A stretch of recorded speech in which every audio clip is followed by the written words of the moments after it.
Hello बच्चों, आइए इस प्रश्न को देखते हैं। रिक्त स्थान पर्ण विन्यास में प्रत्येक पर्व संधि पर एक जोड़ी पत्तियां उत्पन्न होती हैं जो एक दूसरे के विपरीत स्थित होती हैं, जैसे कि रिक्त स्थान पादप में। विकल्प ए एकांतर हिबिस्कस, विकल्प बी सम्मुख कैलोट्रोपिस, विकल्प सी सम्मुख हिबिस्कस या विकल्प डी चक्करदार कैलोट्रोपिस। इस प्रश्न की जो मुख्य अवधारणा है, मुख्य अवधारणा वह है पर्ण विन्यास। पर्ण विन्यास जो पत्तियों के लगे रहने का क्रम होता है, पर्ण विन्यास शाखाओं पर पत्तियों के लगे रहने के क्रम को पर्ण विन्यास कहा जाता है। शाखाओं पर पत्तियों के लगे रहने की व्यवस्था ही पर्ण विन्यास कहलाती है। पर्ण विन्यास जो है यह मुख्य रूप से 3 प्रकार का होता है। एकांतर पर्ण विन्यास में हर एक पर्व संधि पर एक पत्ती पाई जाती है। जो एक पर्व संधि होती है उस पर एक ही पर्ण पाई जाती है। इसका उदाहरण है सरसों, गुड़हल यानी हिबिस्कस इत्यादि।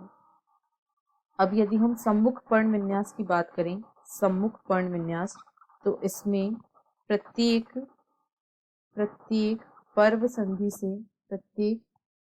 संधि से 2 पत्तियां यानी एक जोड़ी पर्ण निकलती हैं जो एक दूसरे के ठीक सामने होती हैं, इसीलिए इसे सम्मुख पर्ण विन्यास कहा जाता है। एवं इसके कुछ उदाहरण हैं कैलोट्रोपिस व ऑसिमम। कैलोट्रोपिस इसका एक मुख्य उदाहरण है।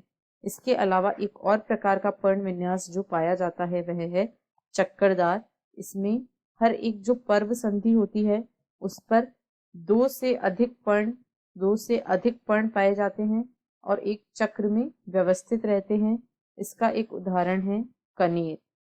अतः हमें प्रश्न में पूछा गया है कि प्रत्येक पर्व विन्यास में पर्व संधि पर एक जोड़ी पत्तियां उत्पन्न होती हैं, ये एक दूसरे के विपरीत होती हैं, जैसे कि तो ऐसा पर्ण विन्यास जो होता है उसे सम्मुख पर्ण विन्यास कहा जाता है तथा इसमें प्रत्येक पर्व संधि पर 2 पत्तियां एक दूसरे के ठीक विपरीत पाई जाती हैं और यह कैलोट्रोपिस पादप में पाया जाता है। अतः विकल्प बी इस प्रश्न का सही उत्तर है, क्योंकि एकांतर और चक्करदार पर्ण विन्यास में ऐसा नहीं होता है जैसा विकल्प ए व डी में दिया गया है। एकांतर व चक्करदार इनमें 2 पत्तियां नहीं होती हैं और जो सी में दिया गया है सम्मुख, लेकिन हिबिस्कस उसका उदाहरण नहीं है, इसलिए विकल्प बी इस प्रश्न का सही उत्तर है। आशा है आपको प्रश्न समझ आया होगा। धन्यवाद।